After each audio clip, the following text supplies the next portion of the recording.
और अब बात करेंगे परीक्षा में सवाल बा और बिहार में बवाल बा।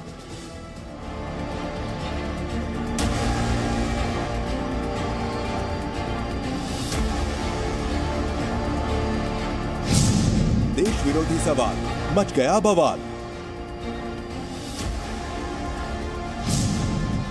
बिहार में टुकड़े गैंग की साजिश।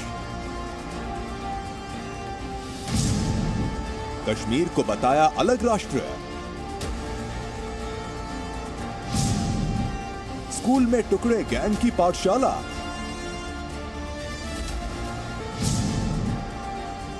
सातवीं के सवाल पर सियासी घमासान। सुशासन में देश बांटने वाला सवाल। नीतीश राज में देश विरोधी एजेंडा।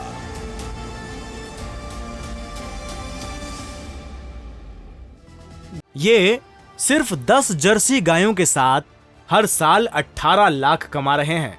आपको भी ये सीखना है तो फ्रीडम ऐप को अभी डाउनलोड कीजिए। जी हां, बिहार के किशनगंज में बिहार शिक्षा बोर्ड के 7वीं कक्षा की परीक्षा में कश्मीर पर पूछे गए सवाल को लेकर विवाद बढ़ता जा रहा है। दरअसल देशों के नाम वाली लिस्ट में कश्मीर का नाम लिखा गया और पूछा गया कि कश्मीर के लोगों को क्या कहते हैं। सवालों में चीन, नेपाल, इंग्लैंड, भारत देश के नामों के साथ कश्मीर का नाम भी रखा गया और पूछा गया कि जैसे चीन के लोगों को चीनी कहते हैं, चाइनीज कहते हैं, वैसे कश्मीर के लोगों को क्या कहते हैं। और ऊपर जो प्रश्न था उसमें लिखा था कि इन देशों के लोगों को क्या कहा जाता है। फॉलोइंग कंट्रीज, ये देखिए, ये सवाल हम आपको दिखा रहे हैं।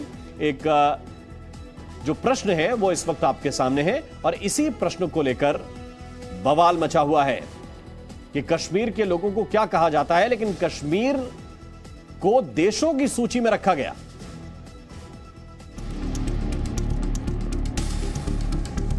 बिहार की परीक्षा में देश विरोधी सवाल। स्कूल में टुकड़े गैंग की पाठशाला।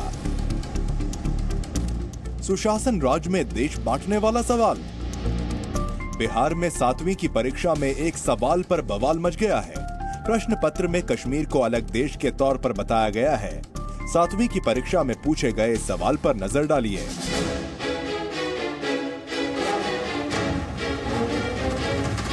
बिहार किशनगंज कक्षा 7 के इंग्लिश के पेपर में ये पहला ही सवाल था।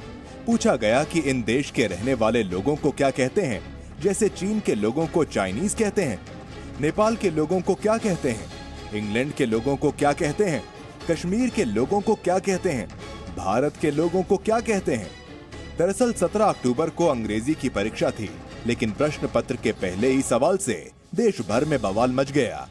आरोप है कि बिहार के बच्चों के बीच कश्मीर को अलग राष्ट्र बताकर जहर घोलने का काम किया जा रहा है।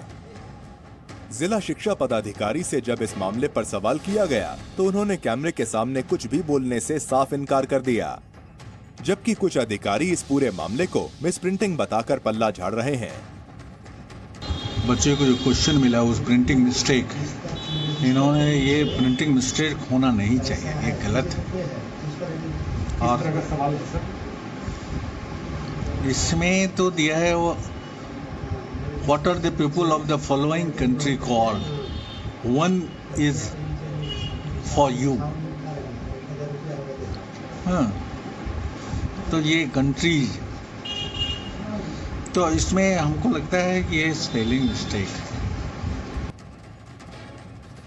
वहीं अब इस पूरे मामले पर सियासत चरम पर है। बीजेपी ने इस तरह के सवाल पर शिक्षा विभाग को कटघरे में खड़ा कर इसे पीएफआई की साजिश बताया और आरोपी अधिकारियों के खिलाफ कार्रवाई की मांग की।